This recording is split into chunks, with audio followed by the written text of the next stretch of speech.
The Egyptian culture is one culture that has gone all the way back into ancient times, and not only has survived with the parts of the culture still today. Of course, culture is ever changing. So in modern times, there are no slaves or pharaohs, but instead there is working poor class and help. With the elites in jobs like government and taking the roles of presidents, filling the role of the New Age pharaoh. We also look at the uniqueness of the culture's ability to retain the old traditions, but with a new face and new identity. Egypt provides the rest of the world with a window back in time to their old culture, with one they have today. When we talk about Egyptian culture and traditions, we're typically talking about an array of tribal customs and traditions dating from the pharaohs to modern times. From ancient times, the Egyptians had a true fixation for their culture and traditions.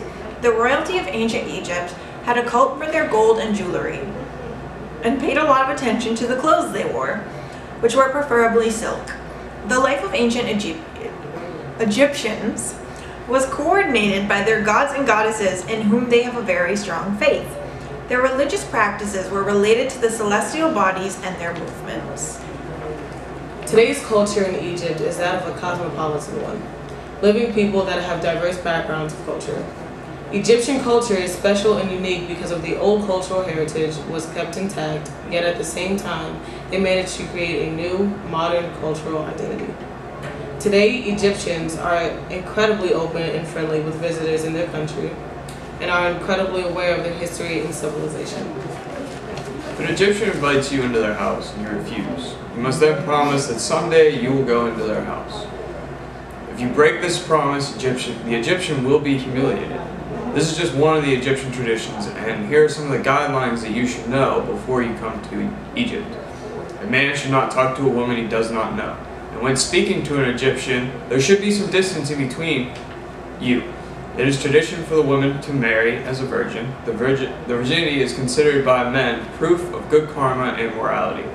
A woman is to wear a scarf on her head to symbolize Muslim piety and their obedience and modesty.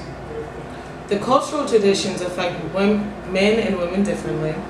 Women are meant to be virgins when they marry, but it's not specified anywhere where a man should be. Kind of like how our culture is kind of now. Because we do, our dominant ideology in America is Christianity. Sure.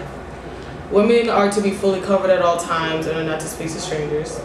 There is a social inequality between gender roles in Egyptian culture and traditions that hasn't changed very much between ancient and present Egypt. So just add to what you said. So for the consequence of difference, it would be that like women and men typically here in America don't have to be virgins or anything, and it's not, there's a stigma around it, but it's not as much, like it doesn't affect them as much. And when Americans go to Egypt, they could inadvertently end up offending Egyptians because they don't know some of the traditions and cultures, such as like having to take your shoes off when you go into a place of worship, otherwise it's offensive, or like that women need to be typically covered basically from head to toe, and that men, when they go to worship, they have to wear a long sleeve shirt, long pants, you're not really supposed to show skin. But if it's summer, then Americans that go may end up offending someone or being looked at in a bad light just because they don't know to be covered 24/7. Like it's really important to like research before you go to like a religious country like that. With their cultures and That's traditions. true. That I go mean, I all the way agree back. with that, but I think nowadays Egyptians are more or less open to visitors coming in and viewing their history and everything like that. So they're more forgiving of like Americans or Europeans coming into Egypt and just not really knowing their whole culture, but learning it throughout their visit. Yeah, but you still don't want to be like not following any of what they go by, because like if someone came to America and did something that was against like someone's specific religion, they would likely be offended by it, even though the person didn't know they were doing something that offended them. So you still at the same time don't want to do something that may offend them.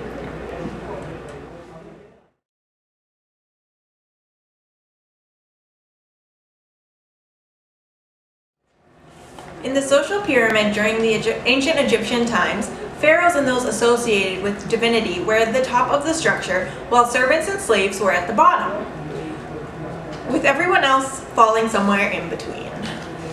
Pharaohs, the leaders of the ancient Egyptian world, were believed to be gods in human form, and they were regarded as such. They had absolute power over their subjects.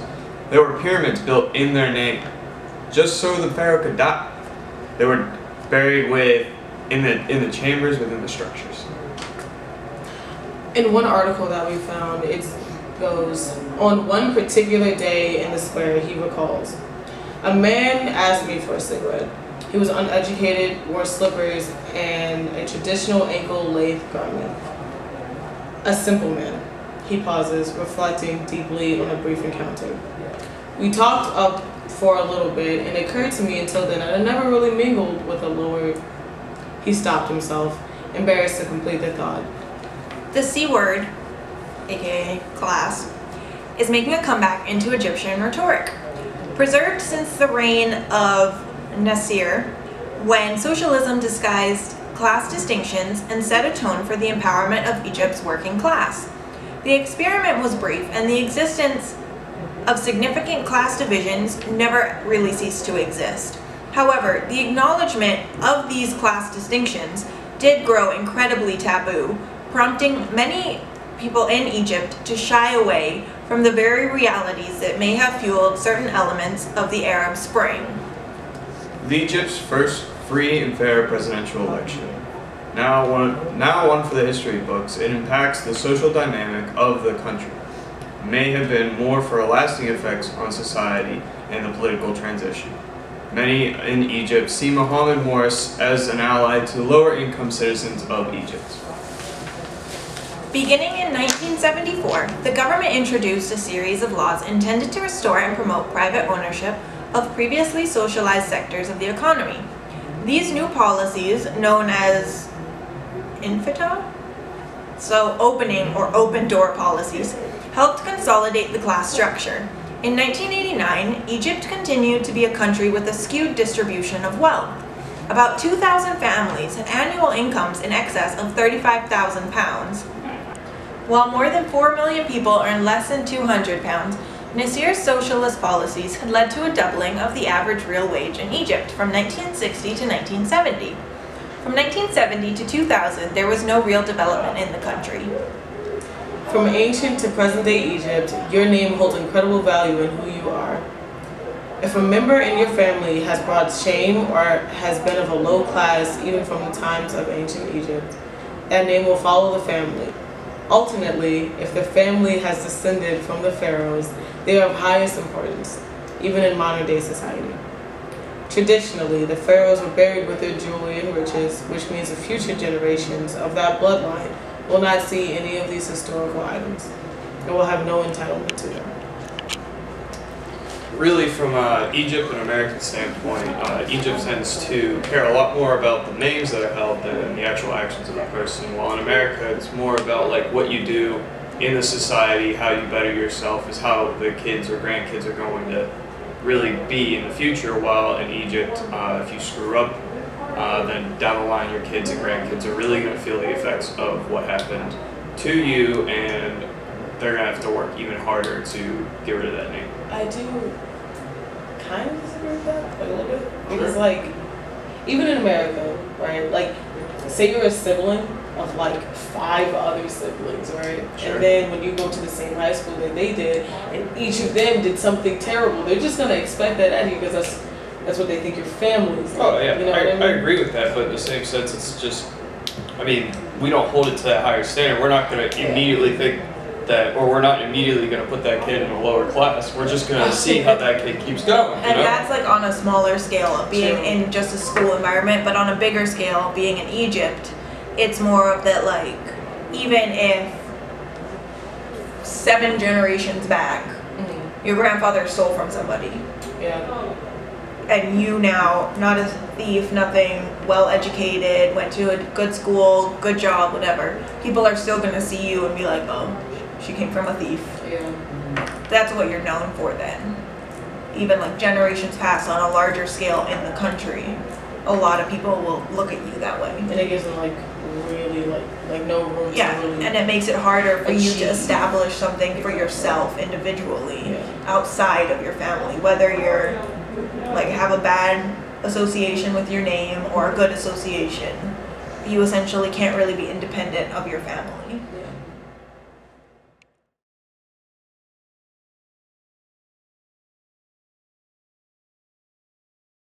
The Egyptian culture is something you can find nowhere else in the world. They still have a strong class system that they've had in ancient times, with only some of the names changing. In modern times, the elites are still the ones that are in government and in control, with most of the money in their hands. With the lower class still growing and growing into the middle class, the culture is you still keep your name clean and could not only mean how far you get in life, but how far your kids and grandkids get as well.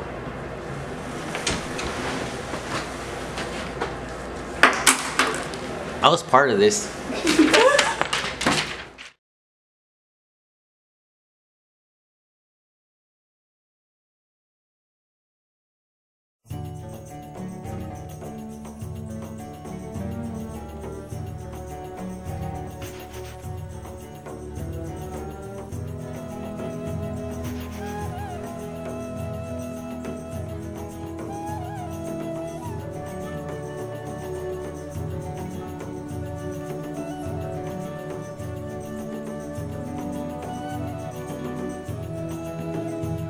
A single thread in a tapestry, though its color brightly shine, can never see its purpose in the pattern of the grand design. And the stone that sits on the very top of the mountain's mighty face doesn't think it's more important than the stones that form the base. So how can you see what your life is worth, or where your value lies? You can never see through the eyes of man. You must look at your life. Look at your life through heaven's eyes.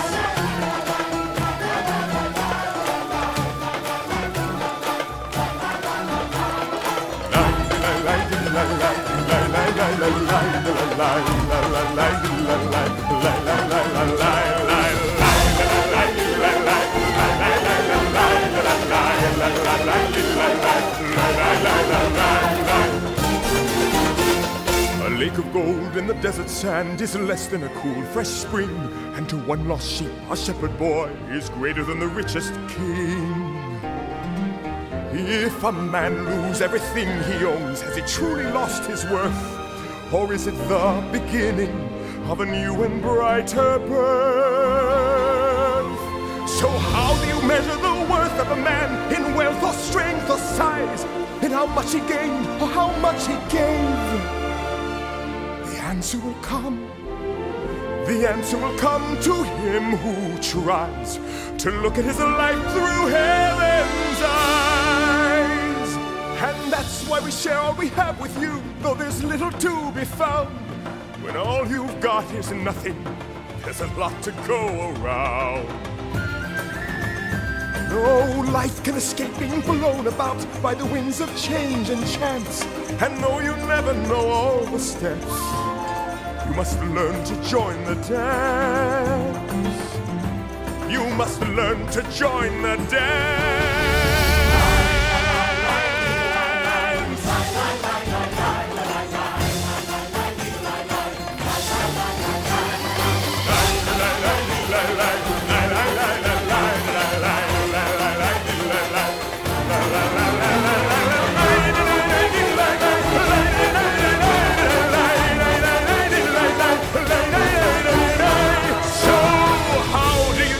What a man is worth by what he builds or buys.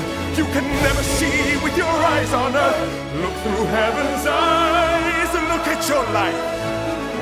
Look at your life. Look at your life through